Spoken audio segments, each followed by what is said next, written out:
I'm drying out a piece of timber so I can do a bit of a river paw play with it. It was green. I picked it up off the side of the road and I cut this slab out of the side of a piece, and it was quite green and wet, the sawdust that came off it. But it's sitting downstairs for 2 or 3 weeks and I want to play with it, so I want to get into it. So I've used the old microwave method. I'm using dinner plate reheat.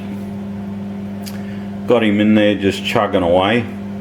I did one session on it and I got it from 67 grams down to 2154 grams, and I'm just on the second session now, so it'll be interesting to see what weight it comes down to. Really good way to get moisture out of green timber.